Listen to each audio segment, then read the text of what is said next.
ગામના વિકાસના નામે ભ્રષ્ટાચારનો ખેલ.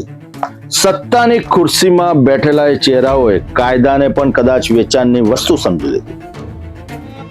જ્યારે હાથમાં આવ્યા લાખો રૂપિયાના નોટોના બંડલ, ત્યારે એસીબીની જાળની અંદર ફસાઈ ગયા. એવા બે મોટા ચહેરા સામે આવ્યા જ્યારે એસીબીએ દરોડા પાડીને બંનેને રૂપિયા લેતા રંગે હાથે ઝડપી લીધા.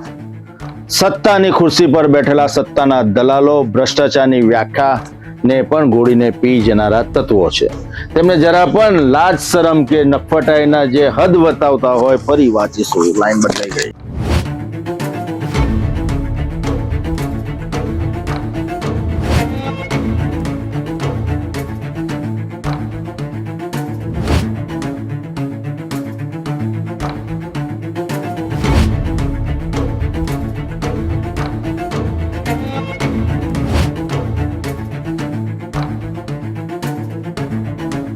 સુરેન્દ્રનગર જિલ્લાના લીંબડી તાલુકાના ઊંટડી ગામમાં રેતી કાઢવાની મંજૂરી આપવા માટે લાખોની લાંચ માંગવાનો ગંભીર આરોપ સામે આવ્યો હતો.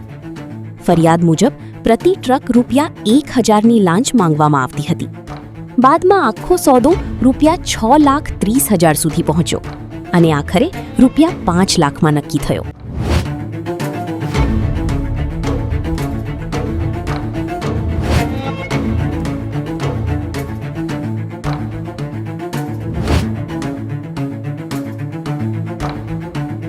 ગામના વિકાસના નામે ભ્રષ્ટાચારનો ખેલ.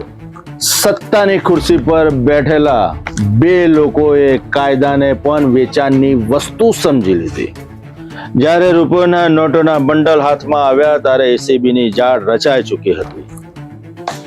એક બાતમી, એક કન્ફર્મેશન અને એક ફોન કોલ અને એસીબીના દરોડા અને બે ચહેરા રંગે હાથે લાંચ લેતા ઝડપાઈ ગયા. સત્તાની ખુરશી પર બેઠેલા સત્તાના દલોને જરા પણ લાજ શરમ નથી. ખુલ્લેઆમ લાંચની માંગ કરી રહ્યા છે અને સાથે સાથે આ રૂપિયા સ્વીકાર પણ કરી રહ્યા છે. પ્રજાના ખોબે ખોબે ભરેલા વોટથી ચૂંટાઈને આવેલા દલાલો એ નફટાઈની હદ બતાવી દીધી છે. લીંબડીની અંદર લાંચનો ખેલ કેવી રીતના એસીબીએ પાડ્યો ખુલ્લો, જોઈએ ક્રાઇમ રિપોર્ટમાં.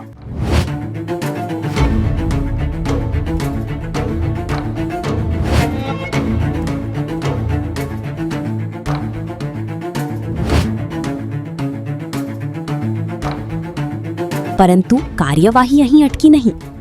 મોબાઈલ પર સંપર્ક કરીને ઉપસરપંચ સુનિલભાઈ સુભાષભાઈ કટોડિયાની સંમતિની ખાતરી થયા બાદ એસીબીએ તેમને પણ કાયદાના સકંજામાં લઈ લીધા. એક ફોન કોલ અને આખો ખેલ ખુલ્લો પડી ગયો.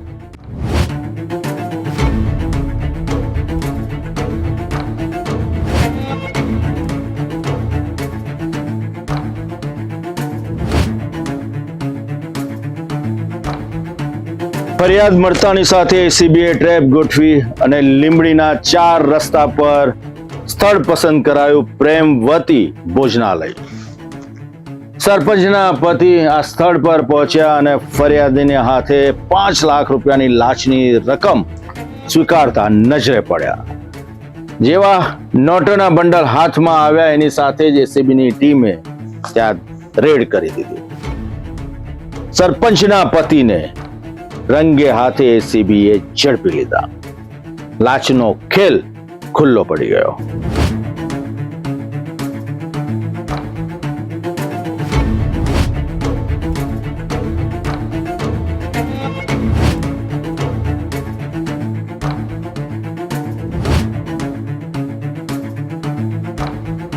સત્તા જ્યારે સેવા બનીને સોદો બની જાય ને, ત્યારે કાયદો પણ ચૂપ નથી બેઠતો.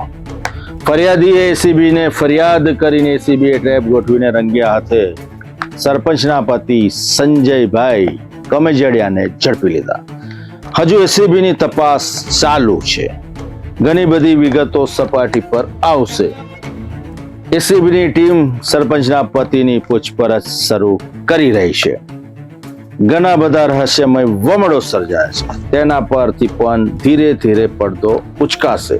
માત્ર સરપંચના પતિ સંજયભાઈ જ કેમ, ઘણા બધા ચહેરાઓ બહાર આવી શકે છે. કેમ કે આ ભ્રષ્ટાચારની લાંચનો ખેલ છેલ્લા ઘણા સમયથી બેરોકટોક ચાલતો હતો.